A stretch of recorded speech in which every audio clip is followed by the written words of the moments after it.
और वो संजर से बरसों तक चल चल के अजमेर आए। कोई गैर मुस्लिम हो तो बुरा न मान। बड़े सन्यासी साधु पूजा पाठ में लगे थे। मोदी साहब ने कहा 5 साल के बाद हमारा मुल्क जो है, देश, दुनिया के जो देश हैं औद्योगिक एतबार से, उनमें 3रे नंबर पर आ जाए। एक वाकया बताता हूं, उससे दुआ की अहमियत का अंदाजा हो।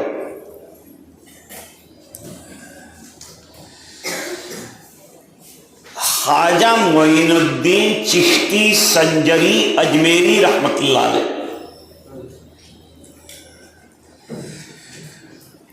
ख्वाजा उस्मान हरूनी रहमतुल्लाह अलैह के इशारे पर, और उनको इशारा मिला नबी करीम सल्लल्लाहु अलैहि वसल्लम के जरिए से, और वो संजर से बरसों तक चल चल के अजमेर आए, राजस्थान आए। मालूम नहीं था अजमेर है, लेकिन शेख ने कहा कि अजमेर जाना है, काम वहां करना है। बिल्कुल कुफरिस्तान,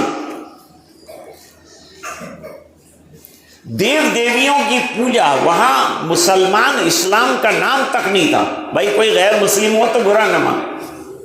this is the reality what I से, मैं रियलिटी बयान कर रहा हूं।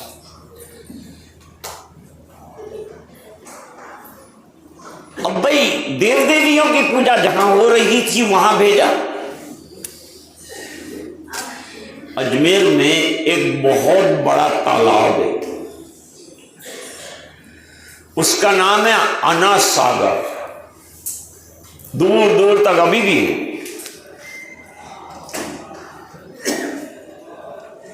At the bank of this tank, इस तालाब के किनारे पर मंदिर बने हुए थे। बड़े बड़े सन्यासी साधु पूजा पाठ में लगे थे। ख्वाजा साहब के पास तो कुछ था नहीं। आए तो आकर ये भी तालाब के किनारे पर ठहर गए। क्या लेके आए थे? एक लोटा लाए थे, एक मिसवाक लाए थे, 1-2 जोड़ कपड़े लाए थे, मुसल्ला लाए थे, कुरान शरीफ लाए थे।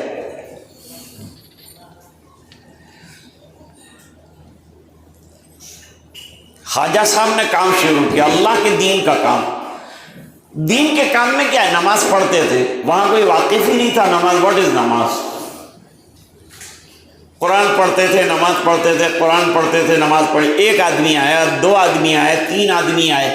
फिर अल्लाह ने ख्वाजा साहब को कुछ करामात भी अता फरमाई थी। इतनी दूर से आदमी आया दीन के लिए, तो अल्लाह ताला कुछ न कुछ नेमतें देते, तो कुछ करामात भी अल्लाह ताला ने अता फरमाई। लेकिन उसके इजहार का मौका नहीं आया। लोग आते गए।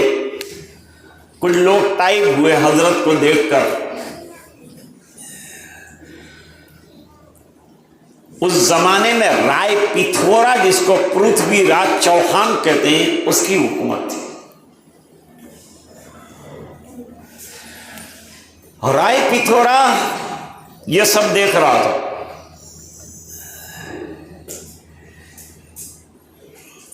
ख्वाजा साहब को एक जमीन मिली।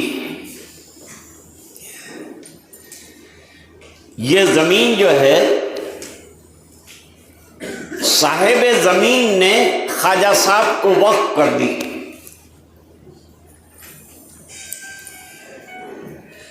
वो एक जादूगर था, मैजिशियन था, हवा में उड़ता था।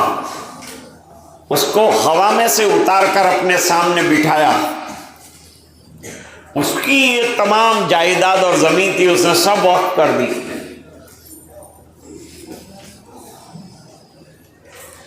और 60 ईयर्स यानी 60 साल तक ख्वाजा साहब ने अजमेर में काम किया। कंटिन्यूअस 60 ईयर्स डिड दी मेहनत ऑफ दीन इन अजमेर शरीफ। एक कौल के मुताबिक 90 lakhs of people converted into Islam और दे रिपेंट। 90 लाख लोगों ने, कुछ ने तौबा की जो मुसलमान थे, कुछ लोगों ने ईमान कबूल किया। ईमान कबूल करने के लिए जबरदस्ती का सौदा नहीं है। If someone want to embrace Iman and accept Iman, he can come and he will be welcome. जबरदस्ती नहीं। 60 साल में 90 लाख लोग जो हैं कन्वर्ट हुए, तो साधु सन्यासियों को फिक्र हुई कि राजा का देश और राजा का मुल्क कहीं चला ना जाए, कुछ करना चाहिए।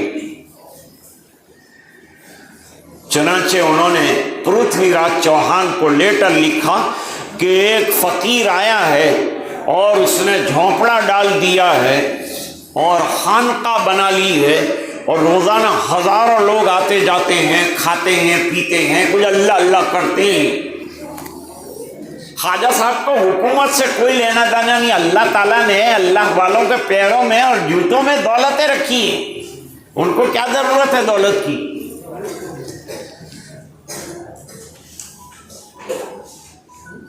तो पृथ्वीराज चौहान ने कहा कि इतने सब फॉलोवर्स हो गए, ये तो मेरा राज चला जाएगा, ये तो एक दिन आके सवार हो जाएगा, तो मेरा राजपाट सब खत्म हो जाएगा।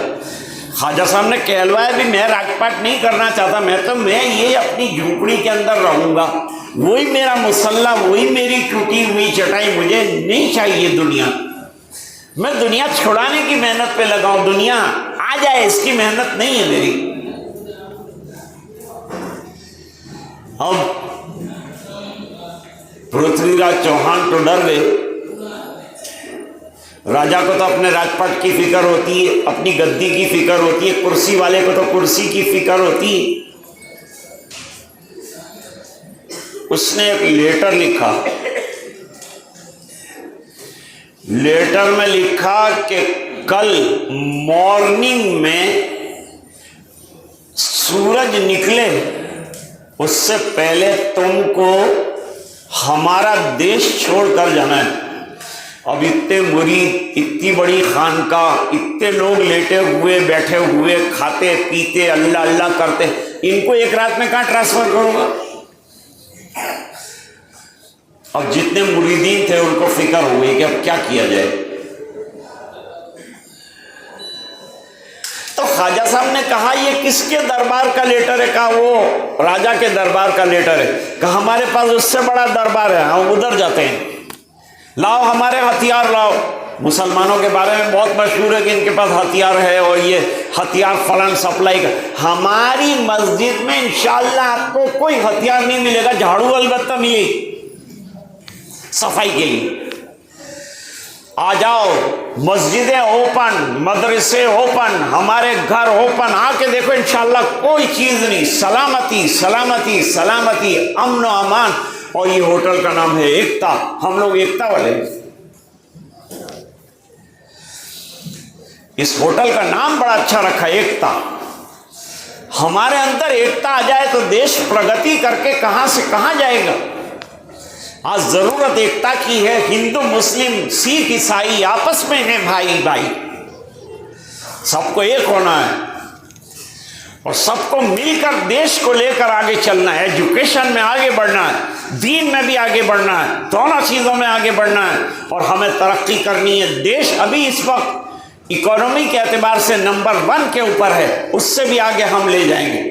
मोदी साहब ने कहा 5 साल के बाद हमारा मुल्क जो है, देश दुनिया के जो देश हैं औद्योगिक एतबार से, उनमें तीसरे नंबर पर आ जाएगा, ऐसा उन्होंने कहा। हम चाहते हैं कि पहले नंबर पर आ जाए और पहले नंबर पर आने में देश के जितने प्रतिनिधि हैं और जितने हमारा ये जनरेशन है उन तमाम का योगदान रहेगा।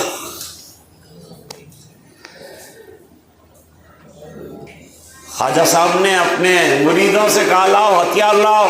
घबराए वो लोग कि कौन से हथियार की बात करते, बंदूक की बात करते, राइफल की बात करते, AK-47 की बात करते, AK-56 की बात करते।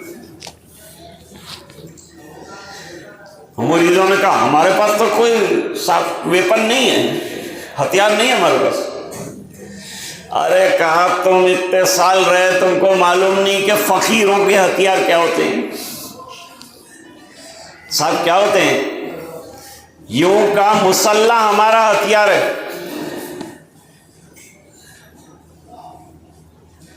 और खुदा की याद और अल्लाह से दुआ हमारा हथियार है। और दुआ सिलाहुल मोमिन, दुआ is a weapon of a मोमिन। He makes dua all the time from Allah subhanahu wa ta'ala, and Allah listens, और अल्लाह सुनते। मिसवाक लाओ, बहुत इंपॉर्टेंट चीज है। मिसवाक हमेशा अपने साथ रखो, मिसवाक हमेशा चाहिए अपने साथ। इसके बहुत बेनिफिट्स हैं, मोर देन 70 बेनिफिट्स ऑफ मिसवाक। अपने मुंह को साफ सुथरा, मिसवाक लाओ, मुसल्ला लाओ, लोटा लाओ। वजू करता हूं, वजू करने के बाद 2 रकात नमाज पढ़। नमाज कितनी बड़ी नेमत है। 2 रकात नमाज निहायत इत्मीनान और सुकून के साथ पढ़ी। अल्लाह ताला कुरान में फरमाते हैं, क़द अफ़लहल मोमिनून अल्लज़ीना हुम फ़ी सलातिहिम ख़ाशिऊन।